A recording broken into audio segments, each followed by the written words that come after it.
Olá, sejam todos muito bem-vindos. Esse é mais um episódio do Politiquei. Hoje estamos recebendo um convidado muito especial, Milton Justus. Ele que é diretor-geral da FAP, Faculdade de Piracanjuba, e também foi candidato a prefeito ali naquela cidade. Milton, sejam muito bem-vindos aqui ao Politiquei. Olha, eu que agradeço, Carlos, pelo convite, por essa gentileza. E é um prazer participar desse importante programa. Milton, mas antes de falar desse assunto, que é eleição, política, né? Eu gostaria de entender um pouco mais sobre a sua história. Acredito que quem está nos assistindo também. Você não é goiano, né? Mas já tem uma história muito bem construída e consolidada aqui no nosso estado, né, Milton? Na verdade, eu sou goiano por decreto, né? Eu recebi... sim. eu recebi... Isso é uma novidade. Pois é, eu tive a grata satisfação de ser agraciado com o título de cidadão goiano, mas de fato... Eu nasci no estado do Paraná, mas eu cheguei aqui em 1992, portanto, 30 anos atrás, né? Muito tempo. Então, já vim para Goiás na perspectiva de entrar para a educação, trabalhei aqui em muitos colégios, né? Ensinei na escola pública, então conheço bem a realidade da educação goiana, desde professor do ensino fundamental até entrar no empreendedorismo, por assim dizer, educacional, que foi desenvolvimento de cursinhos, colégios e até chegar no ensino superior. Então, eu estou aqui em Goiás há 30 anos, já me considero um goiano, como eu disse, não só por decreto, mas eu já me misturei com goiano. O coração já é de goiano, né, exato. Milton? É verdade. Milton, mas você chegou há 30 anos atrás aqui, já desenvolveu uma carreira realmente na área educacional, inclusive hoje você é empresário dessa área também, de educação, né, Milton? Isso. Mas você pode construir um pouco mais sobre essa história, né? Por qual motivo que você veio para Goiás, veio com a família? Você pode contar esses detalhes pra gente aí, Milton? Estamos curiosos aí para descobrir esses problemas. Claro. Na verdade, eu cheguei muito jovem, né? Eu estou assim, um pouquinho parecendo mais velho, mas não sou tão velho assim. Eu cheguei com 22 anos aqui, então eu cheguei aqui recém-formado, muito animado, queria descobrir, desbravar o Brasil, e aí naquela época a gente tinha uma ideia de Goiás um pouquinho diferenciada, e quando eu cheguei em Goiás, eu me apaixonei logo, né? Aqui nós tínhamos, naquela época, tocava música sertaneja nos ônibus, chegava no palácio ali, música sertaneja, aquilo me encantava de sobremaneira, uma maneira muito simples, né? Um estado com um potencial maravilhoso, foi isso que eu identifiquei naquele momento. Sim. E muito jovem, então eu comecei a ensinar, trabalhei lá no professor Alcides, foi meu primeiro patrão aqui, que hoje é deputado federal, né? Depois entrei para o estado, e assim nós fomos evoluindo, depois eu saí um pouquinho, fiquei no estrangeiro, fui fazer alguns intercâmbios, fiquei quase 3 anos na Bélgica, aprendi a falar outros idiomas, etc., e depois retornei para Goiás, né? Aqui eu me casei, tive meus filhos, e depois eu comprei um colégio lá em Campos Belos, no nordeste goiano, isso já nos anos de 97, e depois fomos evoluindo, sempre lutando, buscando, e até que perto dos anos 2000 aí nós entramos no ensino superior, né? Então, portanto, tem 20 anos aí que eu já estou atuando só no ensino superior, como professor e depois na gestão. Compramos a primeira faculdade em 2005, e depois compramos outra em 2009, que é justamente a Faculdade de Piracanjuba. Entendi. Então quer dizer que toda a sua base, né, tanto familiar quanto também o empreendedorismo, né, foi formado aqui em Goiás mesmo, foi construído aqui realmente em Goiás. dentro de Goiás, né, Milton? Goiás em torno de Brasília, e Brasília, que eu considero que é tudo Goiás, né? Brasília eu costumo dizer que é um pedacinho que nós cedemos ali para colocar o Distrito Federal, não é? Mas é goiano também. Perfeito. Milton, e na política, quando foi que começou esse desejo, esse sonho, né? Eu sei que as eleições agora de 2020 foi a primeira que você disputou um pleito, né? E concorreu a um cargo eletivo. É isso mesmo, Milton? Exatamente. A questão política, como diz, e como esse programa trata muito de política, né? E você fala, tá na veia. Sim, tá na né? veia. Então, assim, a percepção que eu tenho desses 30 anos de Goiás, nós sempre militamos a política, de uma certa forma ou de outra, apoiando aqui ou ali, dando um pitaco, como diz aqui e ali. Mas quando eu me estabeleci em Piracanjuba, então, portanto, de 2009 para cá, eu pude ficar muito presente ali, entendendo os problemas daquela região, estudando, porque ali nós pegamos uma faculdade que tinha 2 cursos, e durante 10 anos nós tiramos uma faculdade que era uma faculdade com nota 1 no MEC, para quem nos ouve, o MEC qualifica as faculdades de 1 a 5, né? Onde 1 é péssimo, então nós chegamos lá com uma faculdade 1 com 2 cursos. Hoje nós temos uma faculdade 4,4 com 14 cursos. Nossa, então nós evoluímos e para que isso fosse possível, obviamente, nós tivemos que fazer muito estudo de mercado, comunicando muito com as pessoas e entendendo as dores daquela comunidade.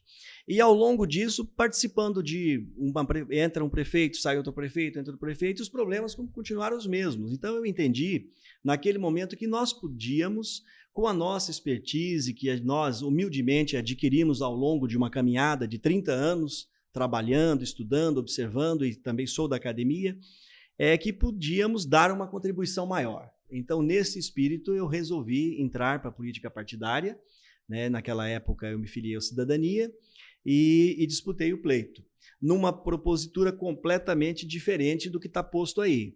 Não aceitei financiamento público, banquei a minha candidatura, não fiz nenhum conchavo, não distribuí nenhum cargo antecipado e não menti para o povo.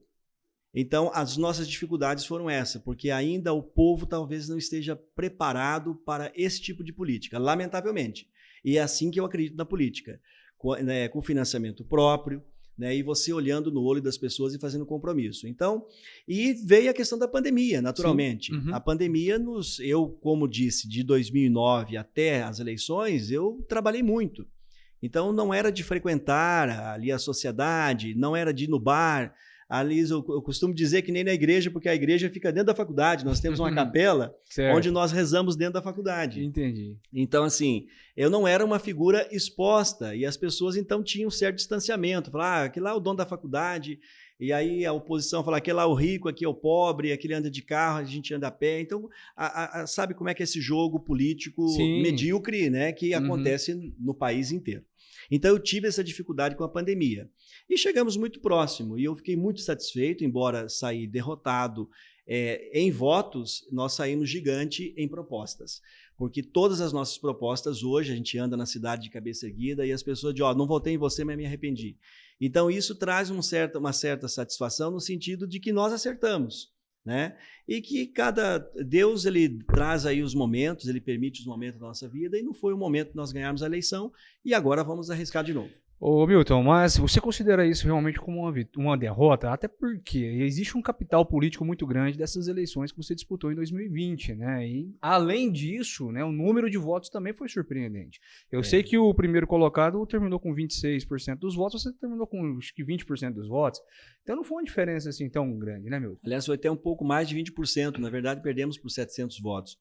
Eu digo derrotado na urna, né, no sentido de que foi outro que está lá sentado na cadeira de prefeito. Mas, como você bem observou, nós saímos vencedores pelo lastro de amizade que fizemos, pelo lastro de propostas. Nós trouxemos engenheiro, nós trouxemos arquiteto, nós trouxemos uma garotada super afim de trabalhar. Tem um arquiteto fantástico, ele sonhou junto conosco.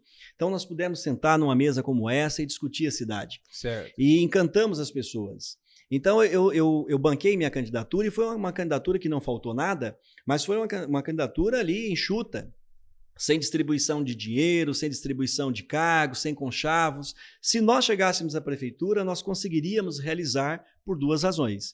A primeira, que nós temos um laço político. Sim. E eu sempre falava isso, que é necessário esse laço político, é isso que emperra o desenvolvimento no interior goiano, e o laço empresarial, que isso é fantástico. Eu posso citar um exemplo claro. Por favor. O Leite Piracanjuba, por exemplo. Sim. O Leite Piracanjuba saiu de Piracanjuba. O Leite Piracanjuba é de Bela Vista. Certo. Mas o Dr. César, o proprietário lá, tem uma identidade. Afinal de contas, os pais deles fundaram o Leite Piracanjuba em Piracanjuba. Então, ali, conversando com o Dr. César, falando de eleições, ele falou, Milton, se você ganhar a eleição, pode ficar tranquilo, eu vou te levar em algumas associações de São Paulo, nós vamos discutir com empresários, nós vamos ver o que nós podemos fazer. Então, é disso que eu falava na eleição. Precisamos de laço político, mas temos que ter o laço empresarial. Com certeza. E criar uma infraestrutura mínima para que a gente consiga criar interesse das empresas para se alocar. Inclusive, para um cargo do executivo, seria também muito aceitável uma pessoa com um perfil de gestão, né, Milton? Que, de fato, conheça, saiba administrar algo, né, na vida, né? Porque nós mais enxergamos também dentro da política esse quadro, né? Pessoas que realmente não têm, só têm a capacidade política, digamos isso, né, Milton? É complicado. E no executivo, principalmente, eu acho que o cargo exige um pouco mais. Eu tenho um exemplo concreto. Um dia eu cheguei para um prefeito e falei: prefeito, precisamos fazer um programa de bolsa. Não vou dizer o nome dele porque não vem ao caso.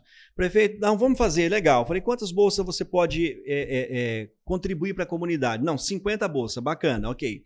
Então vou mandar um projeto para a Câmara, Milton. Beleza. Um dia eu cheguei e falei: e aí, prefeito, mandou? Ele falou: mandei, está aqui o projeto.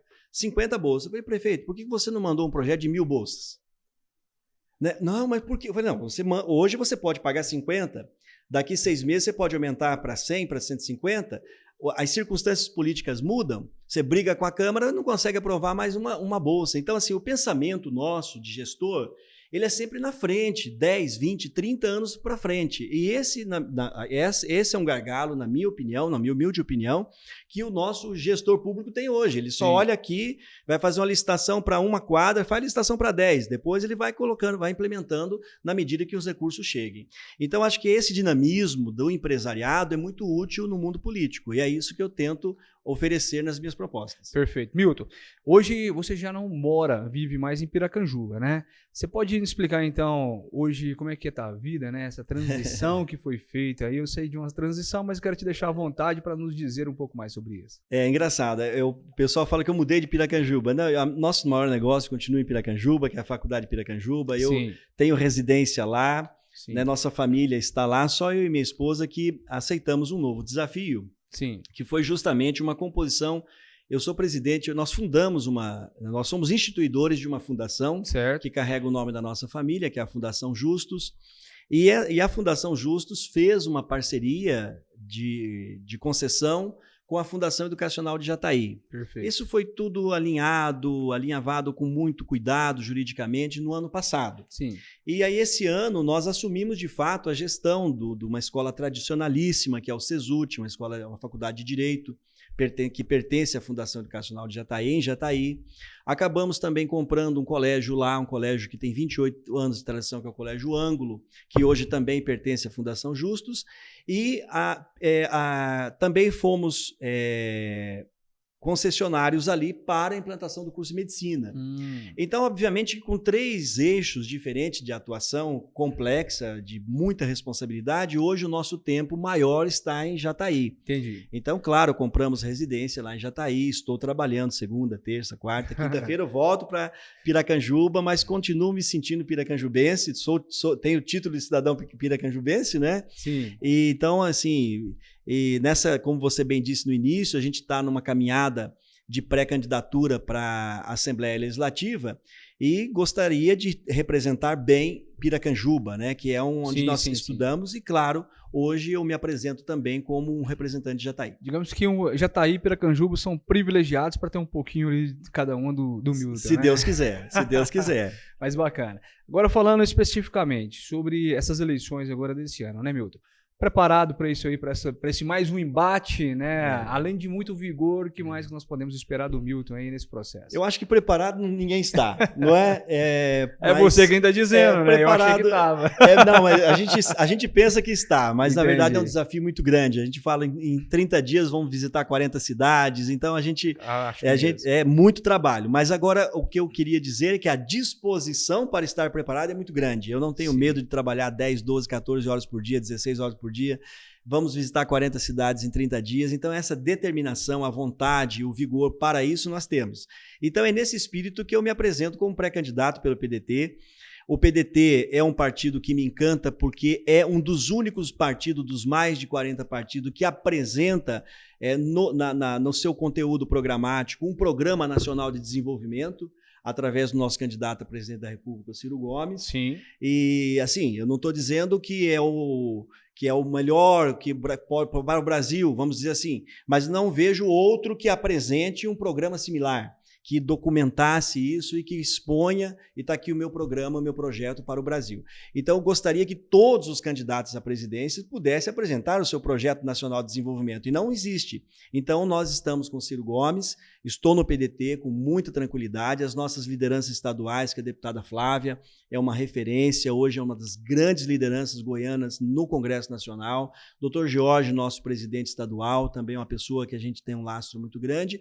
Então, eu acho que nós estamos na casa certa, nós temos as proposituras certas e chegamos no momento da vida que a gente pode humildemente dizer que se preparou para este momento.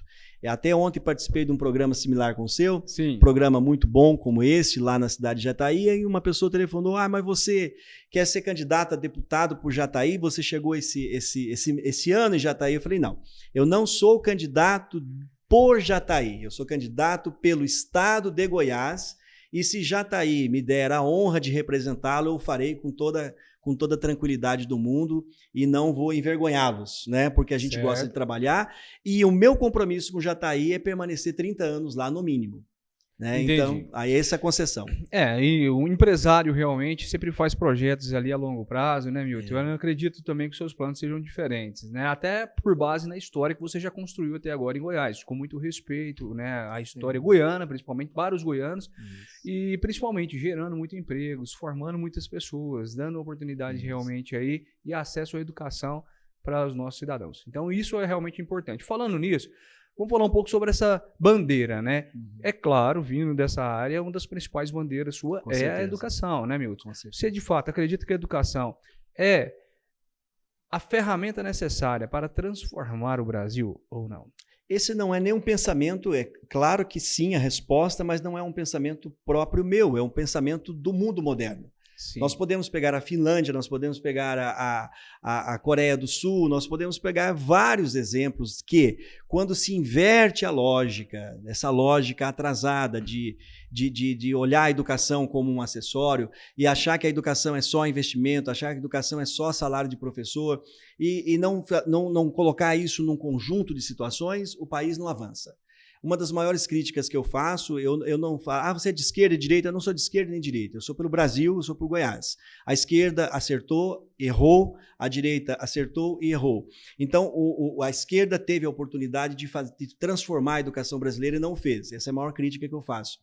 Porque nós precisamos investir nas bases. Sim. Nós temos que mudar. E aí é uma conversa muito longa, mas nós precisamos estudar metodologias novas. Por exemplo, nós das faculdades particulares, privadas, que somos responsáveis por mais de 80% de toda a educação superior brasileira, e as escolas privadas, nós já estamos trabalhando metodologia ativa há muitos anos. O que é a metodologia ativa? É aquela metodologia que transfere o protagonismo para o aluno no que diz respeito à autonomia do aprendizado. Certo. Então, ele vai pela internet, pelo smartphone, ele se vira, como é próprio. E isso é muito fácil dizer isso para o aluno da escola particular, porque ele tem condição boa, ele tem internet boa, ele tem um motorista que leva ele para a escola, que traz, ele se alimenta bem. Como é que nós vamos falar de metodologia ativa lá para o menino que está na roça, que acorda 4 horas da manhã e chega 7 horas com fome na escola? Então, é disso que eu estou falando. Uma das minhas bandeiras é discutir educação, mas não, eu sou professor, eu trabalho há 30 anos, vou falar de educação. Não, eu quero discutir nas bases, eu quero ser um deputado municipalista que discuta, que faça audiências públicas, que traga especialistas e proponha leis e proponha ferramentas ao governo e cobre do governo que se implemente gradativamente uma educação nova. É isso que eu sonho. É uma utopia, com certeza, e qual professor que não é utópico? Mas nós temos que ser utópico e também não podemos nos esconder. Para mim é muito confortável ficar nas minhas empresas trabalhando e vendo as coisas acontecerem. Uhum. Então, o que eu quero é isso, me expor. Você citou uma palavra muito bem, tem que ter coragem para candidatar. Sim. E muita coragem, porque eu quero sair da minha zona de conforto de fato e colocar a educação à mesa. Hoje eu não vejo essa discussão na Assembleia. Eu não vejo essa discussão, eu não vejo a discussão de infraestrutura quando fala de indústria. A energia do nosso estado é ridícula. Cadê uma CPI da Enel? Com todo respeito à empresa. Sim. Mas eu tenho visitado as comunidades rurais que lá a pessoa que está no campo produzindo alface, que está produzindo cenoura, que tem uma pequena propriedade que depende daquilo para sobreviver, que fica 3 dias sem energia elétrica. Vamos falar antes de entrar então em energia elétrica e infraestrutura, falar sobre educação relacionado realmente à infraestrutura, né? Mas antes disso, eu quero te perguntar, você deixou muito bem claro, inclusive, essa diferença entre uma educação pública e privada, a qual o senhor já está acostumado, né, a empreender nesse mundo. Agora, me diz uma coisa, se tratando de educação pública, né, como implantar uma metodologia como essa, ou sequer um projeto, como que você sonha em implantar ou começar a implantar algo diferente na educação pública, Milton? Primeiro, reestruturar a carreira. Certo. Hoje nós temos aí, nós estamos vindo de uma pandemia, então muitas exceções foram feitas e eu respeito. Mas veja você que 50% do professorado, 50% dos professores do Estado hoje são contratos especiais, ou como eles chamam por aí. Não são concursados. Então, primeira coisa, nós chamarmos as associações, os sindicatos, certo, o governo e a Assembleia liderar isso e estruturarmos a carreira do magistério. Veja você que na Finlândia, por exemplo, quando um menino chega e fala que quer ser professor, o pai tem a mesma reação que nós pais temos quando um filho chega para nós e fala que quer ser médico aqui no Brasil. Sim. Então é disso que eu acredito. Então nós precisamos estruturar a carreira, discutir isso amplamente e depois dar qualificação ao professor. Certo. E aí, como você falou, vamos falar de educação, depois falamos de infraestrutura. Mas não tem como descolar uma coisa da outra. Seria talvez aqui esse assunto correlato que eu disse, né? Para você, educação vem antes de infraestrutura ou infraestrutura vem antes de educação? Nós não podemos parar, porque a pandemia parou a educação pública e começaram a reformar a escola, essas coisas não resolveu nada. Então, eu acho assim, nós precisamos chamar os 246 municípios, cada um elegendo o seu representante, seja um secretário de educação ou um técnico, eu prefiro que seja um técnico, não um político, para que a gente debata isso e também setorizado. O problema que acontece em Piracanjuba do transporte escolar não é o mesmo que nós temos em Jataí. Então, a gente precisa setorizar isso e, por exemplo, falar de internet rural, falar de esporte, de integrar. Hoje nós falamos aí nas universidades de curricularização da extensão, é tão lindo, o que é isso, é tão bonito, mas nós precisamos trazer isso para a vida das pessoas. As universidades têm que abrir as portas para as pessoas. E as universidades podem ser uma grande aliada na busca de soluções para a educação. Sim. Então vamos colocar a garotada para trabalhar, vamos chamar a Universidade Federal, vamos chamar a Universidade Estadual, melhorar as carreiras e qualificar o professor. Metodologia ativa, primeiro a gente convence o professor. Quando o professor abraça essa ideia da metodologia ativa, que a gente vai trazer as matérias, as disciplinas comuns, matemática, português, geografia, mas de uma forma problematizada, então nós não vamos simplesmente ficar escrevendo no quadro o dia inteiro, como nós fazíamos quando eu cheguei em Goiás em 92, nós vamos trazer situações da vida real. Por exemplo, lá no curso de Direito, o que a gente faz? A gente traz processo julgado para o aluno analisar, isso é metodologia ativa. Então, ele vai estar ali manuseando algo que aconteceu, é real, é factível. Uhum. Então, é nisso que eu acredito. Agora, é difícil, é um desafio, não resta dúvida. Vamos conseguir fazer tudo? Não, mas precisamos dar início. Eu acho que nós estamos num Brasil que está tudo polarizado, é nós contra ele, esquerda contra direita, e isso favorece só o que está aí. Então, o meu pensamento é fazer união, convergência, política de diálogo. Política na essência da palavra, que é conversar. Política e não politicagem. É politicagem, isso aí nós já estamos cheios. O povo está cansado também, não adianta mais. Sim. O povo está cansado. Ô Milton, insistindo no tema sobre educação, que é um tema realmente uma das suas bandeiras principais e talvez uma das maiores preocupações aí de quem está nos assistindo. Por quê? Porque precisam realmente, a maioria deles, de uma educação pública, né? Isso, é importantíssimo, por exemplo, algumas cidades aqui do estado de Goiás estão investindo agora em matérias como robótica, né? Kits de robótica, para ser distribuída nas escolas, inclusive de periferia. Aí muitas pessoas se perguntam, né? Como que o aluno vai estudar robótica se não está nem lanchando direito? Ou se não tá, a evasão escolar ainda é muito grande, né? E o estado de Goiás, parece que recentemente agora ocupou o primeiro lugar do IDEB, não é isso? Na educação... A nível nacional, foi o primeiro, então, o primeiro lugar. Eu digo o seguinte, se tratando de infraestrutura, não seria muito importante o investimento por parte do Estado nesse aspecto tão importante para a educação especificamente também? Não seria talvez uma bandeira aí, Milton, eu sei que você já está falando sobre isso, é uma bandeira já empenhada na sua campanha e tudo mais, mas não adianta ter um ônibus se quando chove, o ônibus não pode buscar a pessoa na zona rural, exato, porque... por causa do atoleiro, por causa das estradas ruins. Porque não colocou um cascalho lá na estrada, né? Exatamente, né? Então é um assunto muito bem relacionado mesmo, mas como que você vê isso? Essa questão, por exemplo, de alguns municípios, inclusive, implantar matérias como robótica, né? Quando falta ainda muita infraestrutura ali para dar suporte aí para os alunos. Mais uma vez, a gente deve chamar os gestores para conversar e verificar, estudar, fazer um estudo setorizado. Qual é o problema dessa região do Vale do Araguaia, qual é a região do Nordeste goiano, da Estrada de Ferro, do Sudeste, do Sul, qual seja. Então, nós precisamos ali ver, eu gosto muito de trabalhar com consórcio, eu acho que nós poderíamos pegar consórcio. Vou citar o caso concreto de Piracanjuba. Certo. Piracanjuba, nós temos Piracanjuba, Morrinhos, nós temos Bela Vista, Cristianópolis, São Miguel do Passa Quatro, as cidades Professor Jamil, circunvizinhas. Então, acho que nós podemos ali pensar em algo, você falou, robótica e tal, isso é a proposta do novo ensino médio, por exemplo. O novo ensino médio ele está com vieses, onde vai despertado ali no ensino médio no aluno algo que ele possa praticamente já delinear como opção do ensino superior.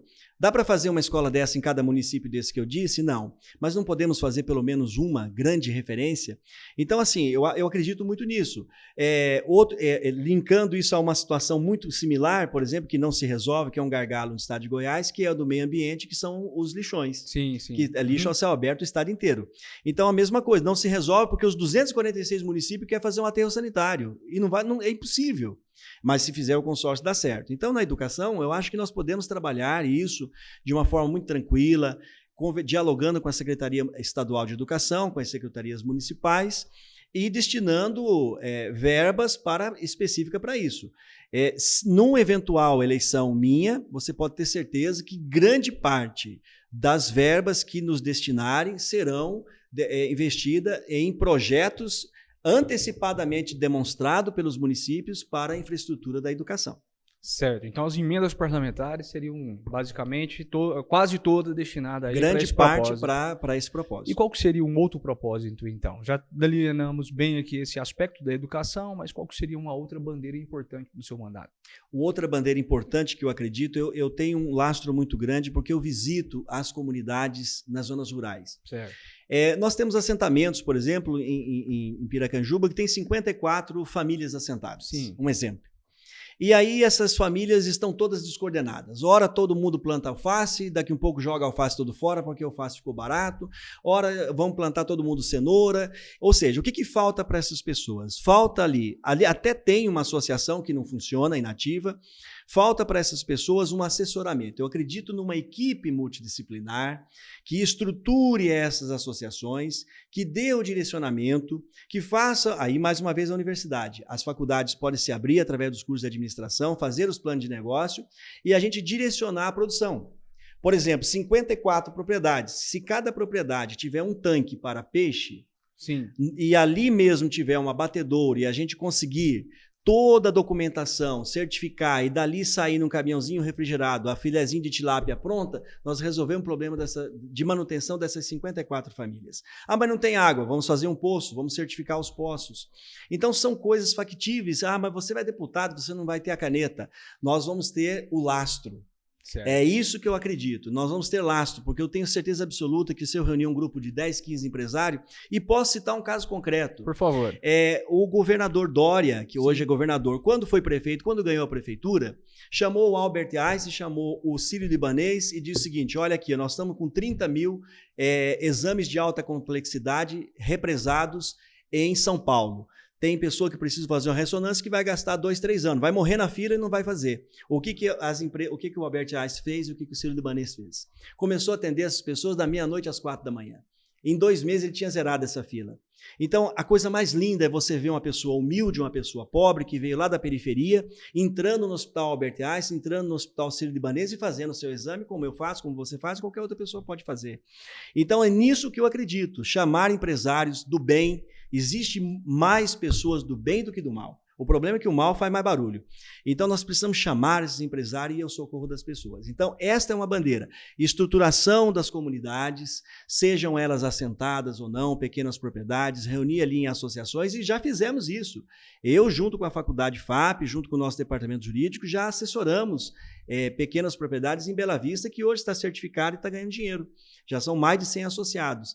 Então, como eu disse, o momento da história, da minha vida, humildemente dizendo, me qualificou para que eu possa dar essa contribuição no meu humilde pensamento. Eu vejo que já tem, inclusive, um know-how construído aí nessa área social, né? Uma participação direta mesmo ali no seio da sociedade, já para atender um anseio, uma necessidade ali de um certo determinado município e tudo mais. Milton, essa impressão, né, que você disse que até a oposição causou isso nas últimas eleições, né, em distanciar um Milton empresário bem-sucedido do povo, né? Eu acho que isso aí já caiu por terra, né? A população já entendeu ali perfeitamente que isso é uma briga política, né? E nada mais do que isso. Principalmente porque eu nunca ostentei nada. Eu sou um homem que gosta de trabalhar. Então, se as pessoas não me veem andando por aí, é porque eu estou trabalhando. Então, minha vida é trabalhar muito, gosto de trabalhar, é o que eu faço.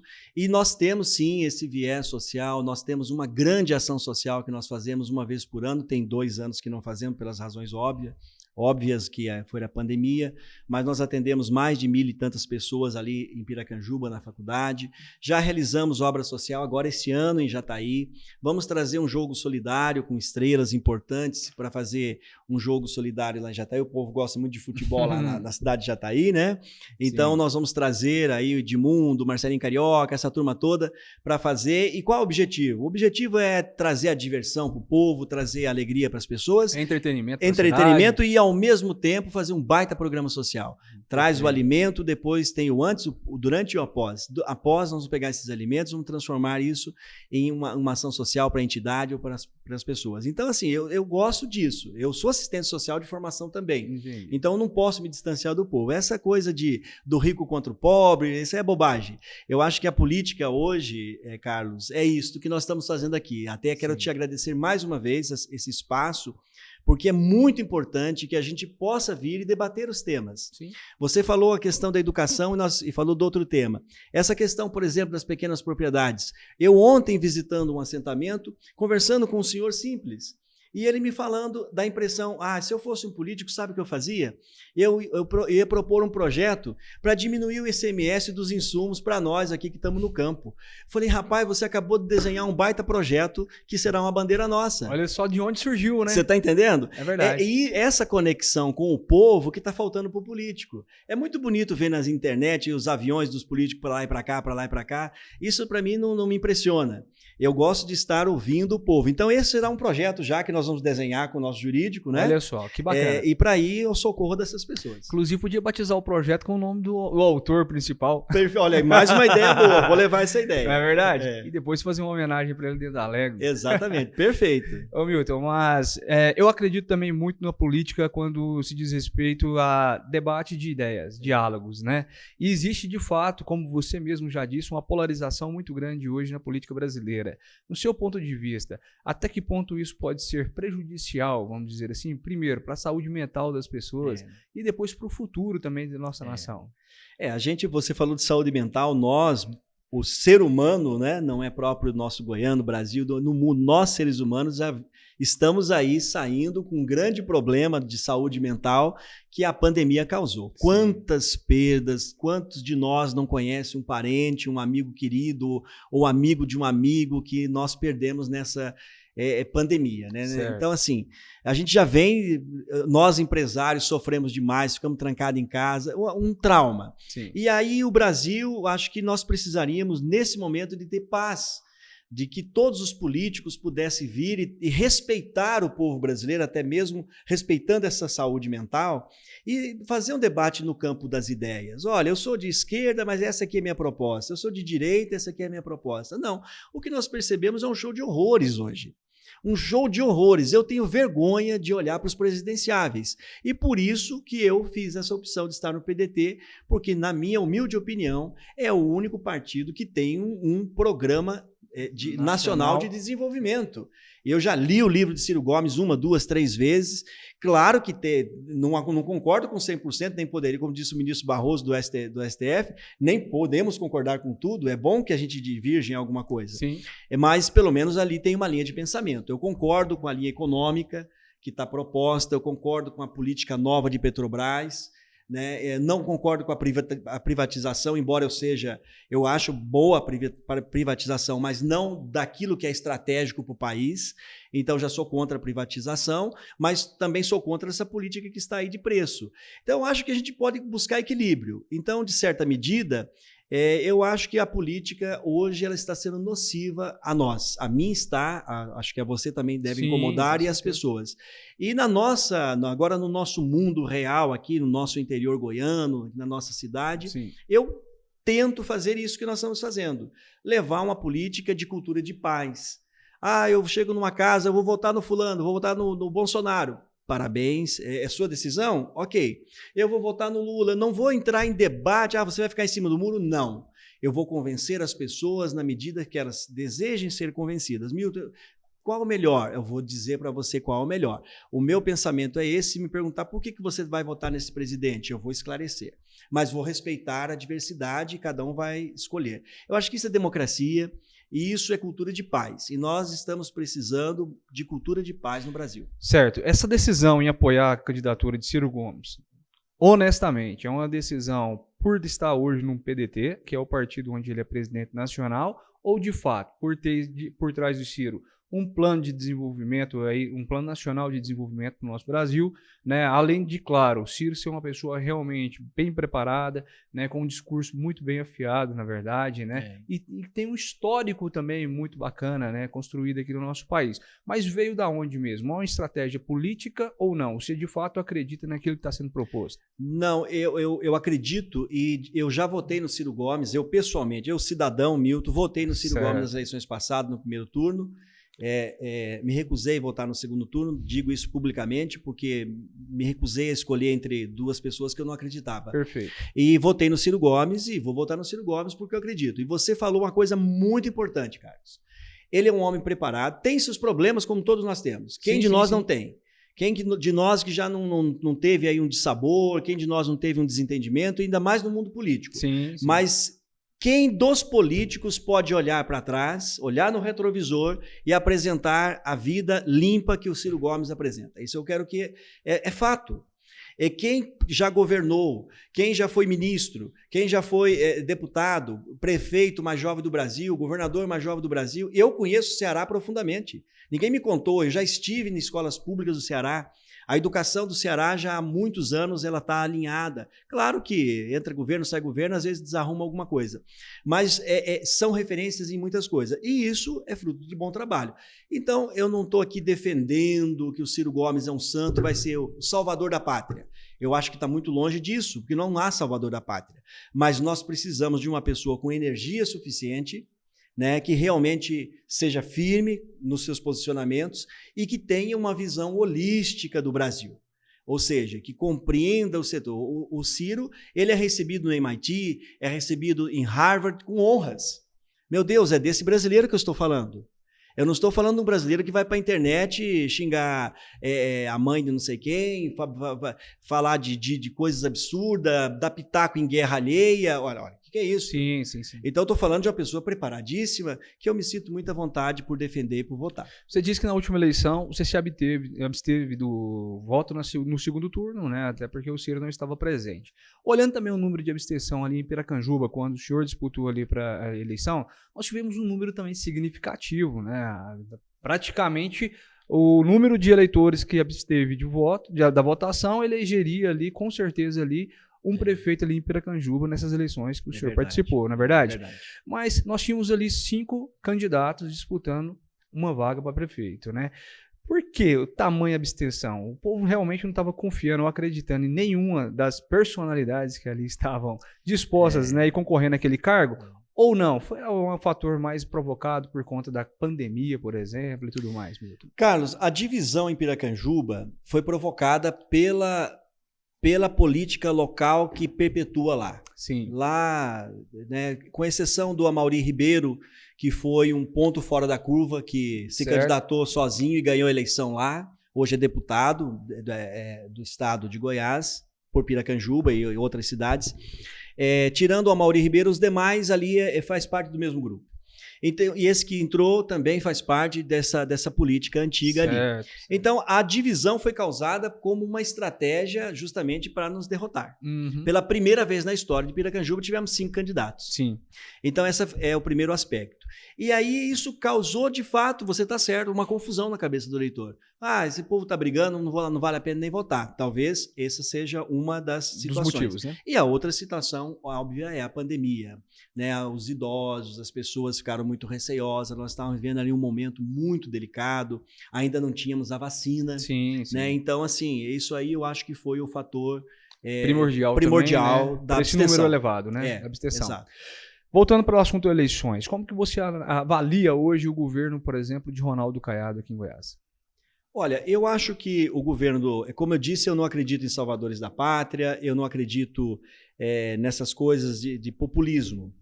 Eu avalio o governo Ronaldo Caiado como um governo, primeiro, austero, um governo que realmente combate a corrupção, a segurança pública. As pessoas precisam observar nas entrelinhas. Veja quando o doutor Ronaldo Caiado assumiu o governo, como estava a violência em Goiânia, e veja como está hoje. Sim. Hoje nós temos tranquilidade para andar na rua. Verdade. Então, assim, o doutor Rodinei fez um trabalho excepcional na Secretaria de Segurança Pública. Doutor Alexandre fez um trabalho excepcional na Superintendência de Combate à Corrupção. Estou citando personalidades que são meus amigos, que eu conheço. Sim. Então, assim, eu louvo o governo Ronaldo Caiado em vários aspectos. E, obviamente, a pandemia atrapalhou sobremaneira a infraestrutura, fazer obras, que a gente está muito acostumado lá no interior, tem que fazer asfalto, tem que fazer casa. Ele está fazendo isso e está fazendo muito bem feito. É outra qualidade desse governo, que ainda que não tenha o volume que o goiano esperasse, o pouco entre aspas, que está sendo feito, está sendo muito bem feito. Tive a oportunidade de recentemente conversar por quase 1 hora com o governador em reunião mais pessoal, e ele me detalhou todo o seu programa para a saúde goiana. Confesso para você que saí de lá encantado, porque o doutor Ronaldo Caiado é um médico renomadíssimo, tem conhecimento de causa, foi um dos melhores parlamentares da história de Goiás. Então, assim, é salvador da pátria? Vai resolver todos os problemas de Goiás? Não. Mas eu diria que você me pediu objetivamente uma avaliação, eu avaliaria positivamente e eu acho que ele merece um outro mandato. O PDT já está definido, vai caminhar com o Ronaldo Caiado nessas eleições? Sim. Milton Justo também? Sim. Na sua visão, até por conta de um burburinho que saiu na imprensa aí tempos atrás, Flávia Moraes seria melhor pré-candidata, né, a vice-governadora do estado que Daniel Vilela ou não? Olha, o Daniel é um menino querido da minha cidade de Jataí, não é? Então a gente tem muito carinho por ele já. Mas você dá pitaco, a gente pode dar. Nós estamos aqui para dar pitaco. Nós estamos aqui para dar pitaco. Eu, particularmente, gostaria de uma mulher vice, né? Eu acho que. E acho que hoje, sinceramente, vou ser muito honesto. Nós temos grandes mulheres políticas no estado de Goiás, mas a Flávia eu acho que é a bola da vez. Sim. Eu acho que a deputada Flávia tem feito um trabalho extraordinário no Congresso Nacional. Veja você que um projeto de lei da deputada Flávia, que hoje determina que o SUS tem prazo para atender aquele diagnosticado de câncer na rede, só esse projeto já justificaria o mandato dela todo. E ela faz muita coisa, ela faz muito por Goiás. É uma mulher que se preparou, eu vejo a deputada Flávia hoje como uma das parlamentares mais preparadas, com uma visão social extraordinária, com conhecimento do... Então, claro que eu gostaria que ela fosse candidata a vice-governadora, mas essa decisão dela, não é? Além dela, existe também um jogo ali dentro do próprio, né, da cúpula ali do Ronaldo Caiado, do partido da União Brasil, com o MDB e tudo mais. Mas você acredita que ainda existe essa possibilidade ou não? Não, isso aí é um pitaco do pitaco, né? Eu acredito que eu também estou querendo tirar um pitaco interessante aqui para quem está nos ouvindo. Ia ser uma briga de cachorro grande. Doutor Ronaldo já definiu o seu candidato a vice. Certo. Eu acho que isso já está mais ou menos pacificado. Eu acho que o Daniel é um excelente quadro, é o melhor quadro hoje, sem dúvida nenhuma. Traz no seu DNA o melhor do MDB, que é o seu pai, né? Sim. Então, eu acho assim, está muito bem servido, mas claro que nós temos outras opções. Com certeza. Dentro de Jataí ali, então, como é que é essa relação com o Daniel Vilela, né?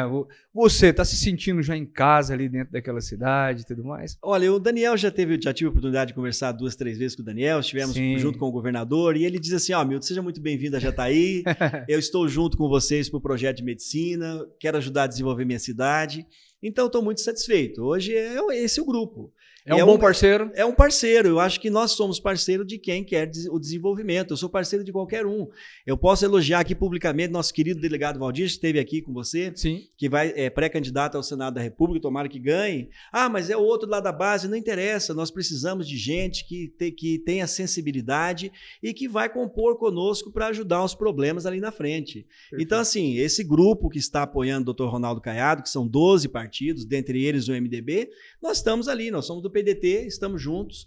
E enquanto a decisão não é minha, a decisão é do partido, enquanto o partido estiver alinhado e a gente puder trabalhar junto, estaremos trabalhando diuturnamente. Ô Milton, você pode falar um pouco mais rapidamente também sobre as chapas, né? Como está sendo formado isso dentro do PDT, a previsão ali é de fazer quantos deputados, como é que está esse jogo ali interno ali do partido? Nós temos que sempre ter uma visão otimista de tudo. Claro. Então nós acreditamos, o Dr. Jorge Moraes é candidato a deputado, sim. É um nome excelente, dispensa comentário, 4 vezes prefeito, deputado, enfim.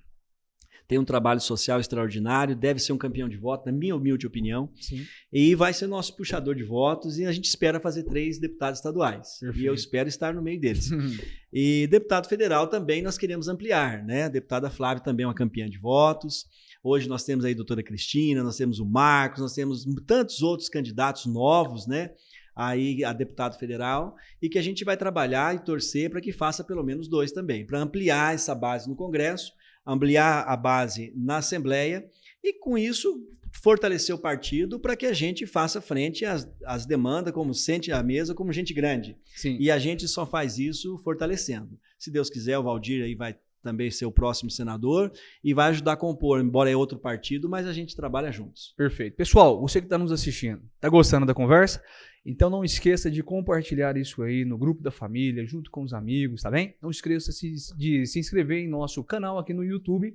Se você está nos ouvindo aí pelo Spotify, seja muito bem-vindo. Esse é o Politiquei. Compartilhe também esse link aí com os seus amigos e também vai estar aparecendo aqui para vocês na telinha, para quem nos acompanha pelo YouTube, as redes sociais do Milton Justo. Siga ele lá também para você ficar por dentro de tudo que está acontecendo nesse período hoje, de pré-campanha e depois na campanha para disputa de uma das vagas para deputado estadual em Goiás. Milton, estamos já aproximando aqui do fim do programa, mas queria saber um pouco mais a sua avaliação, especificamente sobre a educação do estado de Goiás, que recentemente ocupou o primeiro lugar no IDEB, mas isso de fato reflete na vida daquele cidadão que mais precisa ali de ser assistido?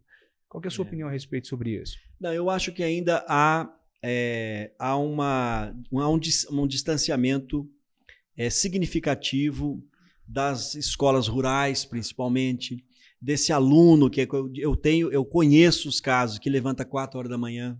Isso não está certo. 4 horas da manhã para chegar ali 7h30 na escola, vai parando de fazendo e fazendo. Eu acho que nós precisamos melhorar isso. Eu acho que nós precisamos melhorar a alimentação. Nós temos muitas coisas bacanas. Nós precisamos rediscutir a metodologia, trazer a avaliação. Essa avaliação é boa, ok, é positiva, beleza, mas nós podemos melhorar muito. Discutir a carreira do magistério, rediscutir a carreira do magistério, fazer concurso público, tornar a profissão de professor algo que encante nas pessoas. Por exemplo, a Faculdade de Piracanjuba tem um curso de letras. Há mais de 10 anos eu não tenho nenhum aluno. Meu Deus, e por quê? Então ninguém quer ser professor de português mais? Ninguém quer ser professor de matemática? Isso está errado, isso é muito ruim. Então nós precisamos criar mecanismo para que a carreira seja boa, para que seja atrativa e, obviamente, como vou ser redundante, nós precisamos setorizar.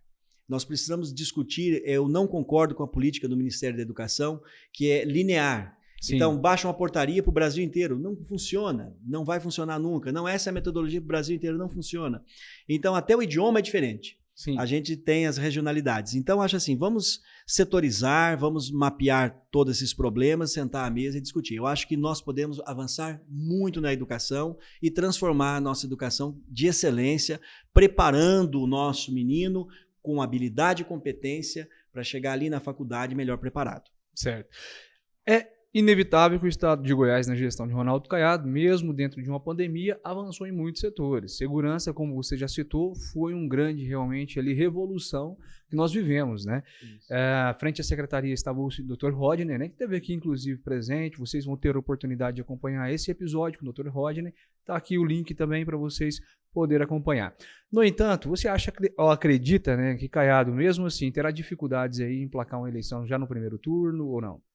Olha, como nós dissemos, você me fez uma pergunta, mas está preparado? Ninguém está preparado.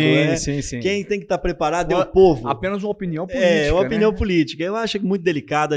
Nós vamos torcer, nós vamos trabalhar. Eu acho que nada supera o trabalho. O doutor Ronaldo tem trabalhado muito, muito mesmo. Sim. Tem uma base muito sólida, são 12 partidos.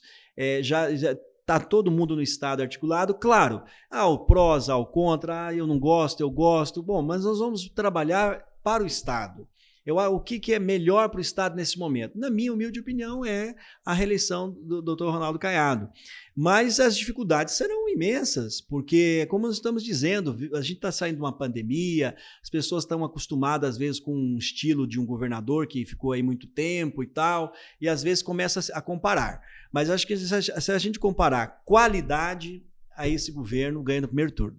Entendi. Milton, você, de repente, hoje, dia 2 de outubro, ganhou as eleições, então hoje, novamente, dia 2 de janeiro, tomou posse, e depois, na sequência, vai ter o seu primeiro dia ali de mandato. Qual seria, então, a sua primeira ação como parlamentar goianiense? A primeira ação será agradecer o povo goiano, não é verdade? Sim. E iniciar um gabinete enxuto, coeso, abrir mão dos privilégios.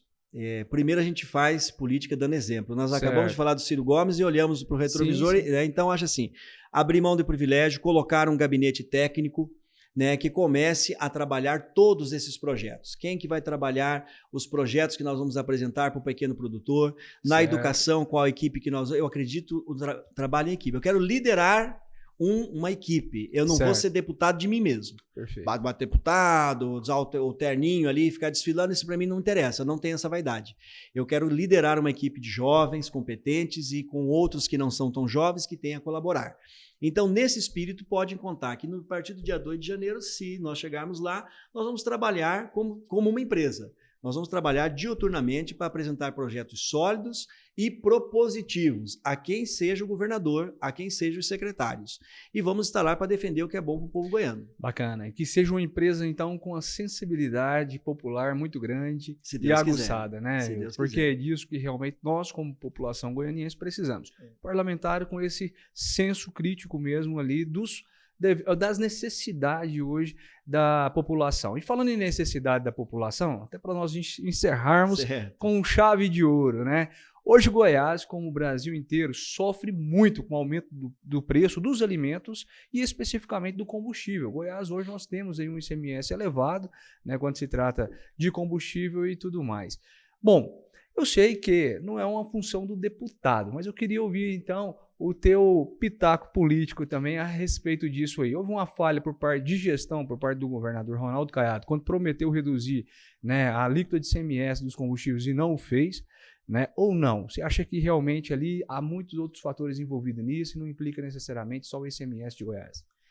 É um assunto muito delicado que a oposição tem explorado muito, dizendo ele não cumpriu isto. Eu acho que temos que contextualizar. O que importa para o povo é que está alto e está errado. É isso para o povo. Eu acho de uma maneira simplista, nós poderíamos dizer que sim, deveria diminuir.